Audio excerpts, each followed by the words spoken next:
আসসালামু আলাইকুম। এখানে একজন বোন জানতে চাচ্ছেন হানাফি এবং শাফিদের নামাজের নিয়মে কি পার্থক্য।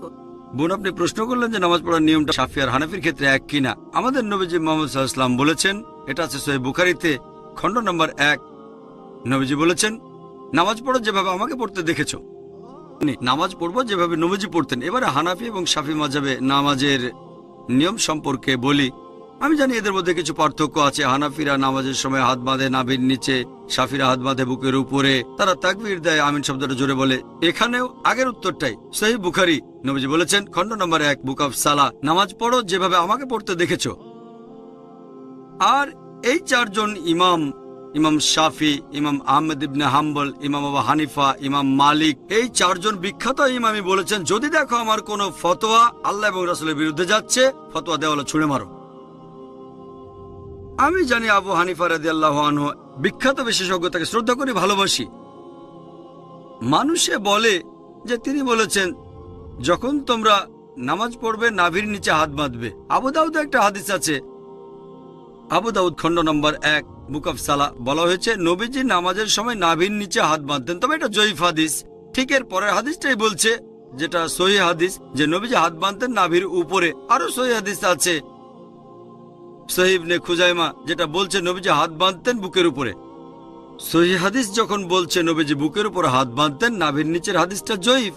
তাহলে নামাজ পড়ার সঠিক নিয়ম বুকের উপর হাত বাঁধা। তার মানে এই না যে ইমাম শাফির সব কথা ঠিক অথবা ইমাম আবু হানিফা তারা দুজনেই শান্তিতে থাকুন, তিনি ভুল। এরা সবাই বিখ্যাত বিশেষজ্ঞ, তাদের শ্রদ্ধা করি, তারা মহান আলেম। তবে আমরা বুঝতে পারছি না যে সেই সময়ে সব হাদিসই লিপিবদ্ধ হয়নি। আমাদের নবীজির জীবদ্দশায় কোরআন লিপিবদ্ধ হয়েছিল, এটা নিয়ে কোনো সন্দেহ নেই, নবীজির নিজস্ব তত্ত্বাবধানে। তবে হাদিস লিপিবদ্ধ করা হয়েছে নবীজির ইন্তেকালের 50 বছর পর, 100 বছর পর বা 150 বছর পরে। এই বিশেষজ্ঞগণ অনেক আগে এসেছেন। আর যেহেতু তাদের কাছে সবগুলো সহিহ হাদিস ছিল না, তারা তখন যে ফতোয়া দিয়েছেন সেগুলো তাদের তখনকার জ্ঞানের ভিত্তিতে। আমি বলবো না ইমাম আবু হানিফা রাদিয়াল্লাহু আনহু ভুল করেছেন, আমি বলবো এই সহিহ হাদিসটা ওনার কাছে পৌঁছায়নি। হতে পারে যে জয়ীফ হাদিসটা তার কাছে পৌঁছেছিল, আর সেজন্য তিনি বলেছেন হাত বাঁধবে নাভির নিচে। সহিহ হাদিস হয়তো ইমাম শাফির কাছে পৌঁছেছিল, তিনি বললেন হাত বাঁধবে বুকের উপরে। আবারও সহিহ বুখারী বলছে খণ্ড নম্বর 1 বুক অফ সালাহ, যে তাকবীর দিতে হবে। তাকবীর নবীজি বলেছেন, এমন না যে ইমাম শাফি বলেছেন তাই আমি এটা মেনে চলছি, কারণ আমার নবীজি বলেছেন। তারপর ওযুর বেলায় কোরআনে একটা আয়াত আছে, সূরা মাইদা অধ্যায় নম্বর 5, বলা হয়েছে কোন মহিলাকে স্পর্শ করলে ওযু ভেঙে যায়।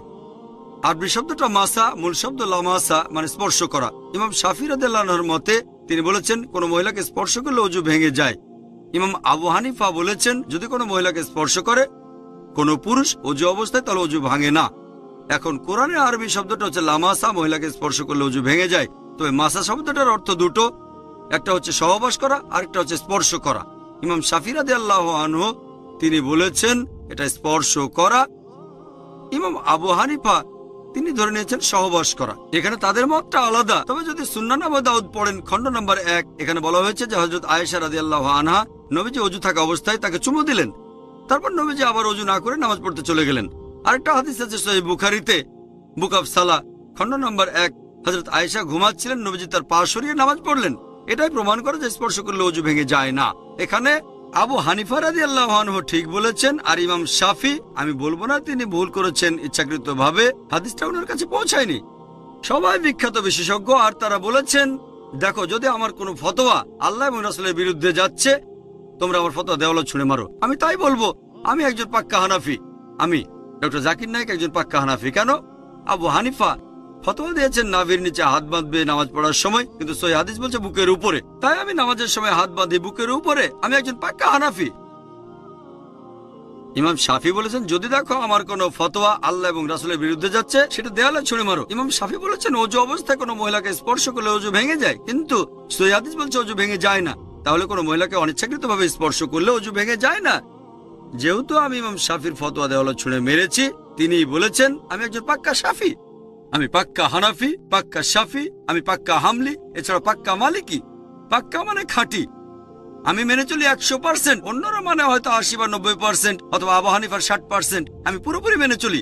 এই চারজন ইমামই বলেছেন যদি দেখো আমার কোনো ফতোয়া আল্লাহ এবং রাসূলের বিরুদ্ধে যাচ্ছে, ফতোয়া দেওয়ালে ছুঁড়ে মারো। এই চারজন ইমামই বিখ্যাত বিশেষজ্ঞ, তাদের শ্রদ্ধা করি। তবে আমাদের বুঝতে হবে সব হাদিস তখনও লিপিবদ্ধ হয়নি। এখন সবকিছু আমাদের হাতের নাগালে, সিডি রোমে পাবেন, বইয়ে পাবেন, অ্যাভেলেবল। তখনকার দিনে ছিল পর্যাপ্ত তথ্যের অভাব। যেমন ধরেন, আমার ভাই একজন ডাক্তার আর কোপার্নিকাস একজন বিখ্যাত বিজ্ঞানী ছিলেন।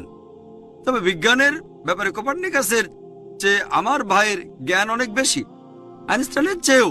তবে আইনস্টাইন আরো মেধাবী ছিলেন। এখন বিজ্ঞান অগ্রসর হয়ে গেছে, তার মানে এই না যে আমার ভাই আইনস্টাইনের চেয়ে অনেক বেশি মেধাবী। আইনস্টাইন আমার ভাইয়ের চেয়ে অনেক বড় জিনিয়াস। তবে যেহেতু অনেক বছর পার হয়ে গেছে, আমার ভাই বিজ্ঞান সম্পর্কে তথ্য বেশি জানে, আধুনিক তথ্য বেশি জানে। তবে বেশি মেধাবী আইনস্টাইন, আইজাক নিউটন বা কোপার্নিকাস। যেহেতু বিজ্ঞান অগ্রসর হয়েছে, তাই আমরা একটু বেশি তথ্য জানি। এই চারজন ইমাম ও জিনিয়াস ছিলেন, তাদের ভালোবাসি, শ্রদ্ধা করি। তবে এখন অনেক কিছু লিপিবদ্ধ হয়েছে, আর আমাদের বুঝতে হবে আল্লাহ পবিত্র কোরআনে বলেছেন, সূরা আল ইমরান অধ্যায় নম্বর 3 আয়াত 103, ওয়াতাসিমু বিহাবলিল্লাহি জামিআ ওয়া লা তাফাররাকু। তোমরা আল্লাহর রজ্জু শক্ত করে ধরো, পরস্পর বিচ্ছিন্ন হয়েও না। আমরা বিভিন্ন দলে ভাগ হব না। আর নামাজ পড়ার একমাত্র নিয়ম, সেটা হানাফি, শাফি বা মালিকিদের নিয়মে না, হবে আমাদের নবীজির নিয়মে। আর ইমাম আবু হানিফা রাদিয়াল্লাহু আনহু, ইমাম শাফি রাদিয়াল্লাহু আনহু বলেছেন, তোমরা যদি দেখো আমার কোন ফতোয়া আল্লাহ এবং রাসূলের বিরুদ্ধে যাচ্ছে, আমার ফতোয়া দেওয়ালে ছুঁড়ে মারো। তাহলে পাক্কা হানাফি হিসেবে সহিহ হাদিসের কথা মেনে চলবেন, পাক্কা শাফি হিসেবেও আপনি সহিহ হাদিসের কথা মেনে চলবেন। তাহলে সত্যিকারের ইসলাম মেনে চলা হবে। আশা করি উত্তরটা পেয়েছেন।